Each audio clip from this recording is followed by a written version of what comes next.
A long time ago, men lived in caves and had no tools to hunt animals or plant food. They lived alone and didn't know how to live together in harmony. Viracocha, the sun god, saw all of this, so he decided to send his son, Manco Capac, and his daughter, Mama Occhio, to help people and teach them the good ways. Before sending them, Viracocha gave Manco Capac a gold sceptre and told him, "Walk through the mountains and tap the land with this gold sceptre. When it sinks into the ground, you will have found a place where you must build your empire." Manco Capac and Mama Occhio came out of the lake Titicaca, ready to do what their father had asked them to. They walked through the mountains far, far away. All the time, they were tapping the ground with the gold sceptre, but it would not sink in. After many, many days of walking, finally the sceptre sunk in the ground of a mountain. They have finally found a place where they will build their empire. In this land, they found many people, they made friends with them, and taught them many useful things. Manco Capac showed the men how to hunt, plant food, and build houses.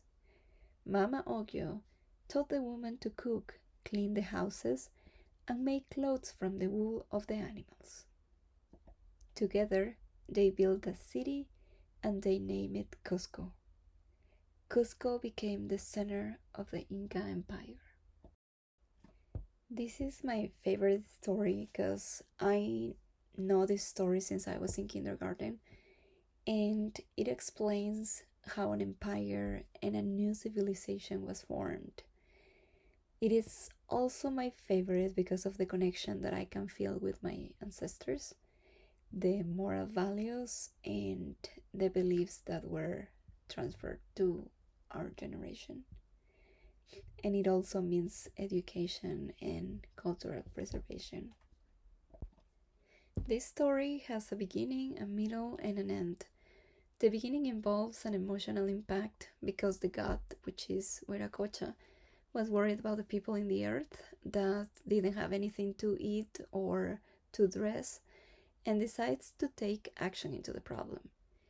In the middle of this story, he sent his children to help. This is when the main characters go through a journey where they face obstacles, and at the end there is a resolution of the problem because they help the people to do better, and that gives them a new world. In this case, the foundation of the Inca Empire in the Cusco city. The story had evolved from a classical story told with words passed from person to person to the different technological developments. There are different versions of the story. There are books for adults, there are books for kids, there are short movies, there are films, and there is a documentary recently prepared by Quente Productions to promote tourism in the country. So the story has adapted to different channels and it has become more interactive and everyone can have access to it. The original language from the story was the Inca's language, which was Quechua. Due to the technological advances and because the story has been translated to too many languages, I believe some of the important details of the story are lost. For instance, the Incas also achieved social stability by applying laws to maintain a good society. According to Garcilaso de la Vega, the Incas imposed a set of 3 laws on its citizens: Ama sua, ama yuya, ama aquella. They mean do not steal, do not lie, do not be lazy. I have seen so many versions of this story that do not include this, so I believe there are some parts of the story that are lost in time.